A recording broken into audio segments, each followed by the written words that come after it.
honorary speaker, I'd just like to say a few words.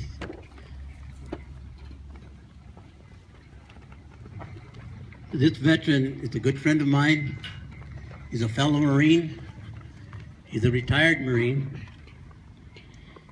And he's not only that, he's homegrown here in Española. So it gives me pleasure to introduce to you my fellow Marine and brother, Tony M. Lona III.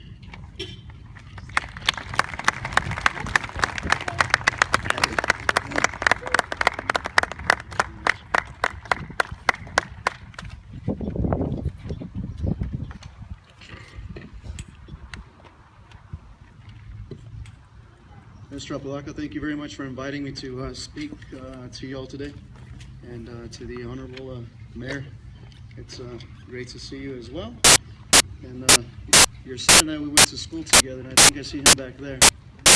So it's great. It's just good to be home. It's good to see you. Ladies and gentlemen, good morning. Can you all hear me? Yeah. Okay. So it's kind of windy, and I don't have a staple on this speech here, so please forgive me if it all just goes to the wind, okay? But I do see a lot of familiar faces here this morning. I am humbled completely by just being able to, stand here in front of all of you. And as is most speeches that I've ever given, yes, there's that sense of nervousness at the beginning, right? But I hope that today I can leave you with about 3 points, okay? And I stand here before you, a humble man. For those of you that know me, you've known that I've had a pretty intense career in the Marine Corps, and just for me to be able to be standing here in front of all of you today is a blessing. I'm a humble man. I'm also a son to my lovely mother, Sylvia Garcia, and my dad back there, Ruben Garcia.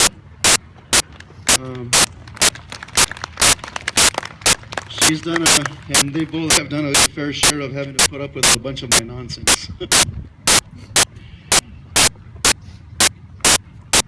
So this morning, I'll deliver a message to you by sharing one of my many experiences while I was in combat operations in other places known as Iraq and Afghanistan. And my son says 2 times. Yep. And well, he remembers 2 times.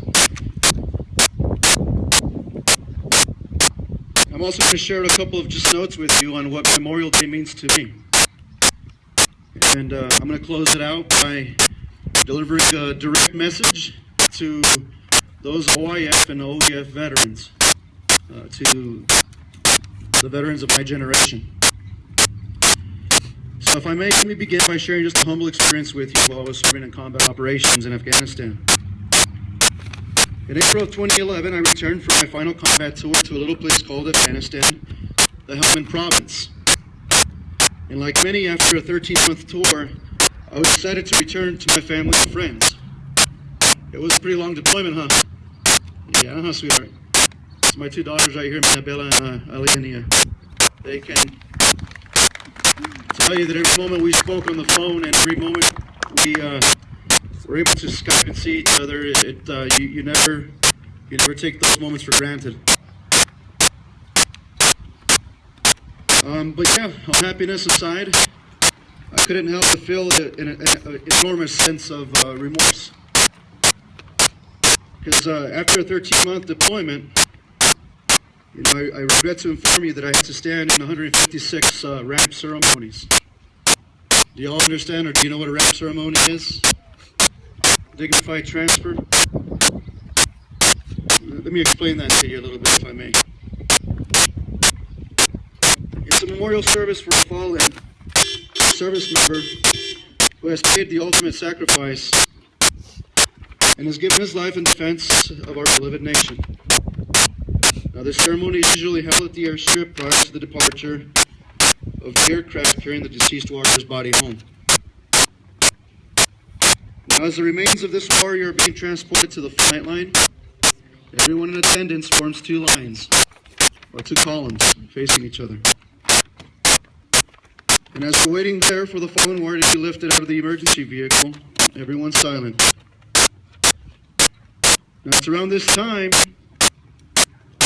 that my mind would often wander and I would think about that warrior's life 156 times over. I couldn't help but think about who this warrior was, how he lived his life.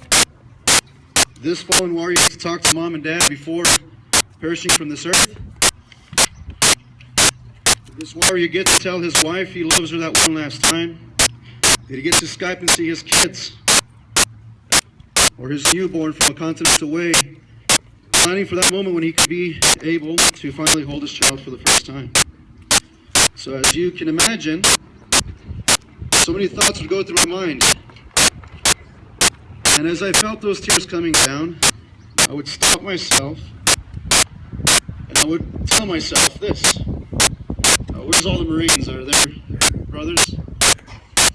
You know it's not authorized, we're not authorized to cry, right? And the only time you're authorized to cry is in the rain. Because if you cry in the rain, no one can tell, right? My son says he likes the rain, so do I. And I would just remind myself that it's not about me and I can't feel sorry for myself. So a numbing feeling would come over me and I would place myself back in focus and I would do everything I could to continue to maintain my discipline and move forward with that ramp ceremony or that dignified transfer. Now some of you may consider this a little bit heartless to get numb and not to let your emotions get the best of you. And I agree with you, that is pretty heartless. But 156 times over, I can tell you that it's been one of the hardest things I've ever had to do. So let me put you back into that situation. We're in that flight line, we're facing each other, we have two columns, and we're getting ready to send this warrior home. And as this fallen warrior is being carried by 6 of his comrades, his brothers, we all stand quietly at the position of attention, and as the casket of this warrior passes in front of us, we slowly raise our right hands and render a salute to him. And all the while, all you can hear is taps being played in the background. And as they get our fallen warrior into the plane, the air crew receives a casket, and the air crew quietly stands at the position of attention, where at this point, we're allowed to go say our final farewell. We all go into the plane one at a time and we kneel down in front of the casket. We thank God for creating such exceptional men and women. And we say our final farewell. Now these 156 ceremonies did not have a set time. Okay, it wasn't at 8 o'clock, it wasn't at noon, it wasn't at 7. It was when it was time for this guy to go home, right? And all that was announced was, we have a fallen angel. We're going to send him home at this time. If you can make it, please be there. I can tell you that those 156 times that I stood in those ramp ceremonies, none of our fallen warriors were there by themselves. And the beautiful thing about it is that it wasn't just Americans in uniform. It wasn't just Marines, it wasn't just Army, it wasn't just our Air Force brethren, no. We had individuals from all over this world, our friends. We had the Brits, we had Italians, we had Koreans, and they stood alongside us and we sent these guys home. Always please remember that.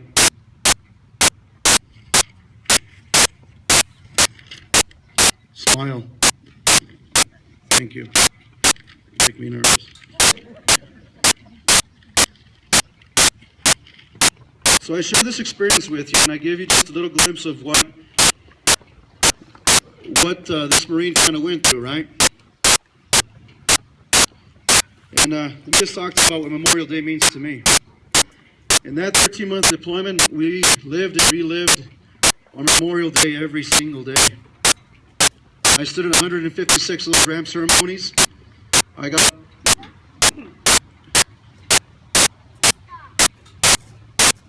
What's that, sir? What is that? It's my son telling me to behave, right? And I can tell you that not a day goes by that I just don't stop and think about these guys. Memorial Day isn't a singular day for me. It's not.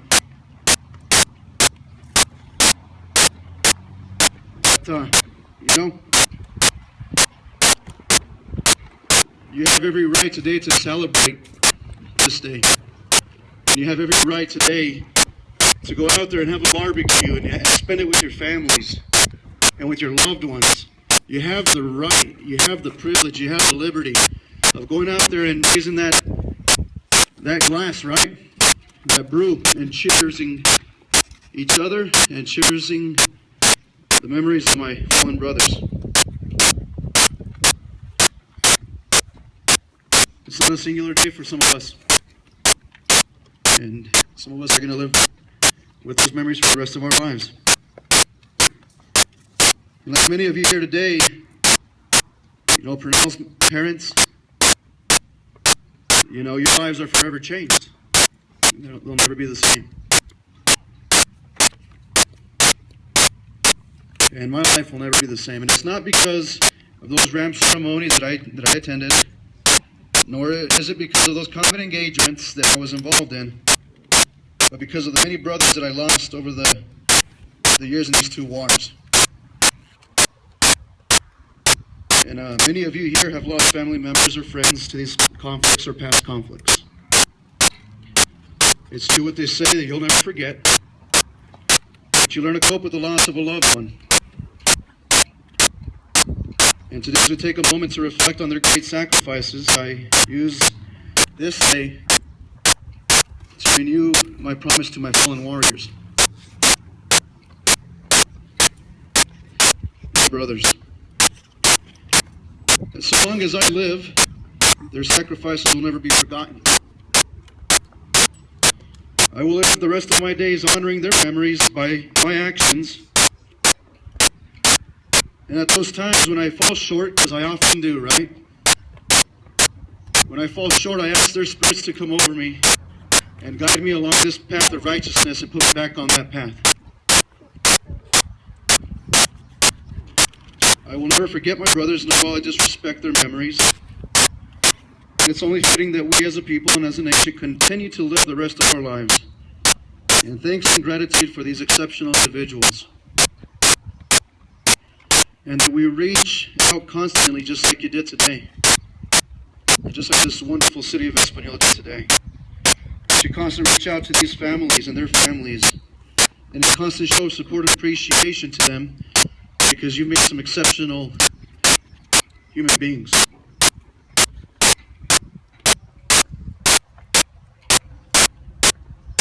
So with this being said, I have a direct message that I want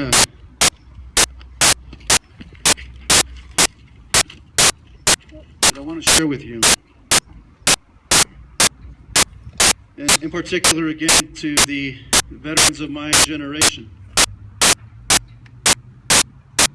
You've all heard of the greatest generation, right? You've heard that term. And I see a lot of good folks here that are a part of that generation. My generation, we're not doing so hot right now.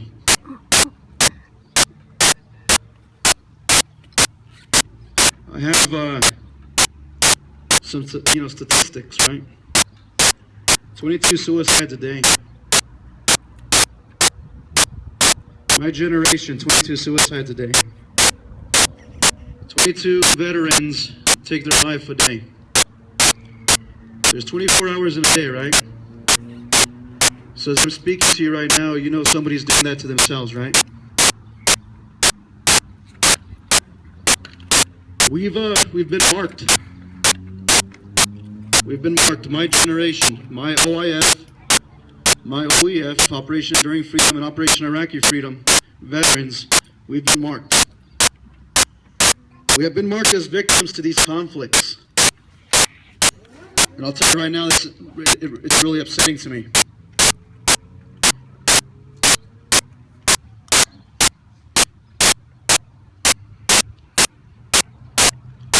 I retired September 30th last year, 2014. Since that day, I've lost 5 of my friends, 5 of my brothers.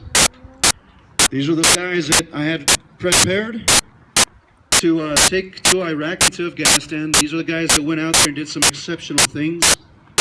These are the guys that came back home, got out of the service, and took their own lives. We brought them home, but we didn't take care of them.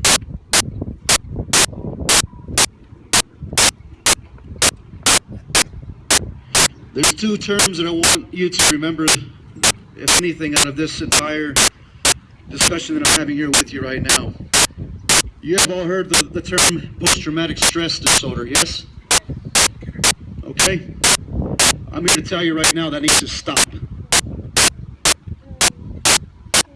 If you made it through those trenches, if you fought your butt off, if you went and you did what you had to do for our nation, our country, and you made it home, you're not allowed and you're not authorized to feel sorry for yourself. Do you understand what I'm saying? It's not about post-traumatic stress. It's about post-traumatic growth. It's about post-traumatic growth. We're not allowed to go and feel sorry for ourselves. We're not allowed to go and, tell folks that, hey, feel sorry for me. No, that's not authorized. You're not allowed to do those and say those things. Today, like every other day that we're going to live the rest of our lives with, yeah, we have these memories, and they're never going to go away. But it's about acknowledging those situations, those experiences, and moving on from those situations and experiences. It's not the rest of your life.